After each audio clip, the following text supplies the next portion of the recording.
Muy bien, comenzamos los temas de la unidad 2.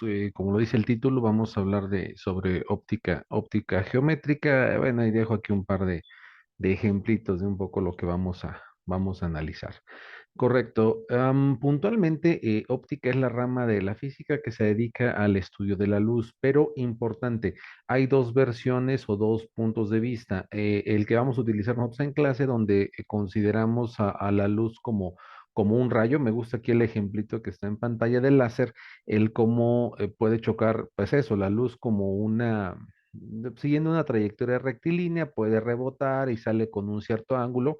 Y la otra un poquito más complicada que sale del alcance de este curso, considerar la luz como una onda electromagnética, donde simultáneamente se tiene la oscilación de campo eléctrico y campo magnético, lo que está en la parte de abajo, ¿no? Ahí en azul y rojo, ¿no?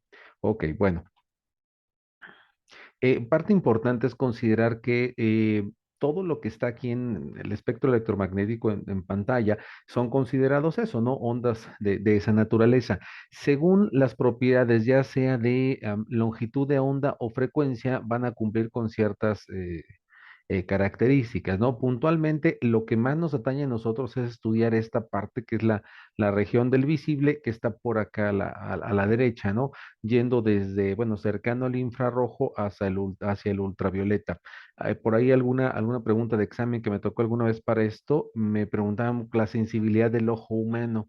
Decía, espérame, ¿cómo vamos a saber esa información? Tenía una respuesta bastante lógica, ¿no? La información era, a ver, pongo aquí el puntero, la sensibilidad del ojo humano estaba aquí, en el amarillo.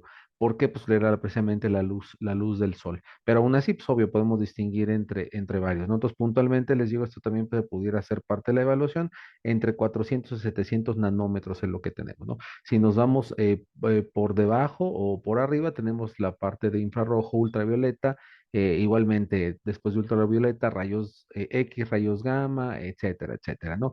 Igualmente les digo, la escala puede estar en cuanto a lambda, puede ser en cuanto a frecuencia y más adelante vamos a ver que se puede calcular la energía igualmente. Ok, esto les digo relativo a espectro. Ok, se trató de medir la velocidad de la luz desde épocas de Galileo, es lo que está aquí en la imagen. Él ponía un ayudante aquí a una distancia grande, en una montaña, y lo ponía pues, con una lamparita, ¿no? No había linternas ni elementos, no era una vela lo que tenían, y cubría la lámpara como con un cartón. Entonces, Galileo estaba en el otro lado haciendo algo muy similar, entonces la indicación era, mira, yo en algún cierto tiempo quito el cartón que tengo enfrente de la vela, eso hace que tú pues, veas la luz. Cuando tú veas la luz que estoy planteando yo, le decía a Galileo al ayudante, haces lo mismo y yo mido el tiempo que tardo en eso, ¿no? A lo que voy, medía dos veces la distancia entre el tiempo que calculaba. Pero, pues obvio, la distancia se podía medir de manera más o menos eficiente. La que sí estaba medio en chino era medir el tiempo, ¿no?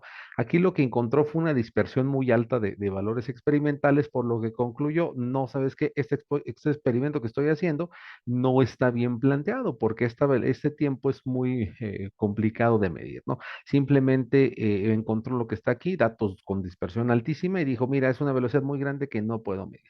Este es el dato, les iba a decir que el más actual, pero pudiera no serlo. Hay ciencia, investigación sobre esta parte donde tratan de agregarle cada vez más decimales y más exactitud a este número que se describe o se va a representar con la letra C. Ojito que ya se ha utilizado para algunas constantes o algo del estilo, no aplica en este caso. Sería la velocidad de la luz. Y de manera un poquito más práctica, vamos a considerar simplemente eso, ¿no? 3 por 10 a la 8. Ok, cuando viaja la luz en algún material cambia ligeramente, sobre todo cuando vamos de un vacío estricto, donde les digo, como buena aproximación agarramos 3 y comparado con el aire, que es obvio, no es vacío, pero bueno, para fines prácticos decimos, mira, sigue siendo más o menos 3 por 10 a la 8.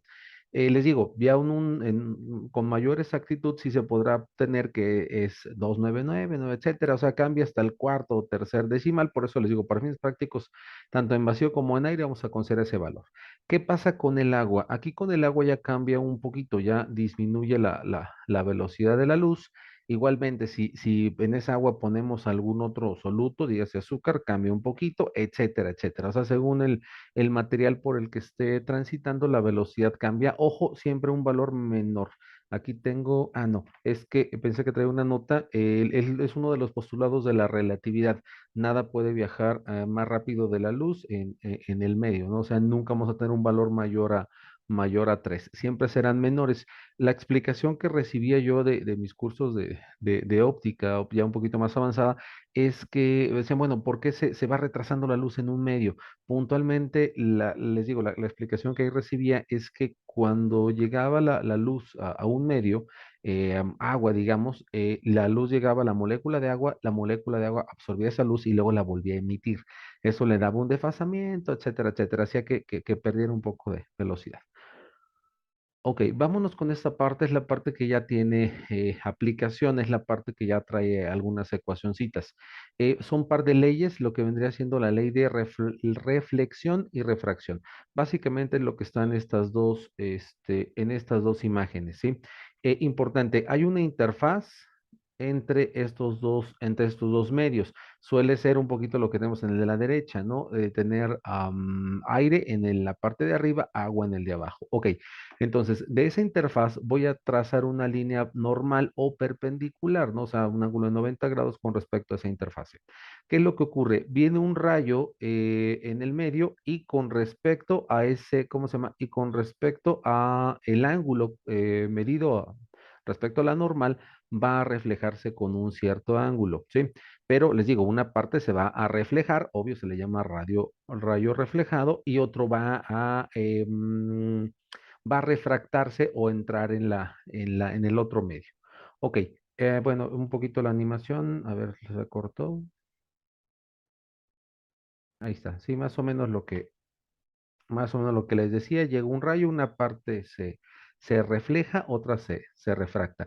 Igualmente, si el rayo viniera desde el agua, era un fenómeno más o menos sencillo. Ojito nada más, aquí luego se me confundes con los ángulos, siempre es medio con respecto a la normal.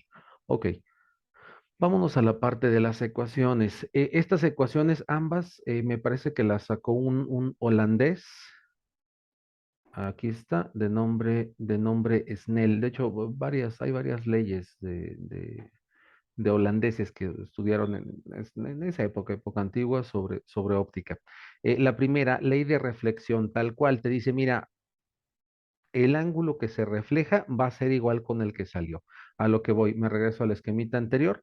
Este ángulo este ángulo de aquí, teta i, va a ser igual al que queda. O sea, ahí es más o menos sencillo, ¿no? Lo vamos a ver un poquito más adelante. Es como si funcionara como una especie de espejo cuando se está reflejando. Ahora, ¿qué pasa con el refractado? Ese sí sigue una ley un poquito más interesante. Aquí juega un factor conocido como n, que se va a conocer como ¿qué? Como índice de refracción. ¿De dónde sale eso? Ah, mira, sale del cociente entre la velocidad de la luz en el vacío, o bueno, en el aire, con respecto a la velocidad en el medio, ¿sí? Entonces, ojito aquí, la n siempre va a ser mayor que uno, era lo que les había mencionado hace rato, por principio de la relatividad, nada puede viajar más rápido que la luz en el vacío, ¿sí? Entonces, ojo, para la parte que se refracta, el rayo que entra va a seguir esta ley. ¿A qué es a lo que se refiere esta parte? De hecho, está bien en esta figurita, ¿no? Aquí puntualmente, les digo, nada puede tener un índice de refracción más grande que el de la luz viajando en el vacío, en el aire. Entonces, ¿qué implica? Que forzosamente la velocidad va a disminuir. ¿Qué implica? Implica un índice mayor. ¿Qué quiere decir? Que si el índice aumenta, el ángulo tiene que disminuir, considerando esto, ¿no? Que es una, por así decirlo, lucha entre dos fuerzas, ¿no? Por un lado, si el ángulo aumenta, implica que el índice disminuye, ¿sí? Y viceversa. Bueno, este par de ecuacioncitas son las que vamos a utilizar para resolver problemas. Esta les digo, por ahí en alguno sencillón, les digo nada más Para corroborar, esta sí va a ser un poquito más aplicada. Correcto, hasta aquí quedaría por este tema. Algún calculito también haremos sobre índice de refracción. Básicamente es eso y es más o menos sencillo, ¿no? Plantear ahí algunos problemitas sencillones de inicio. Hay algunos un poquito más complicados cuando involucran varias capas de medios o cosas por el estilo. Bueno, correcto, el tema queda hasta aquí.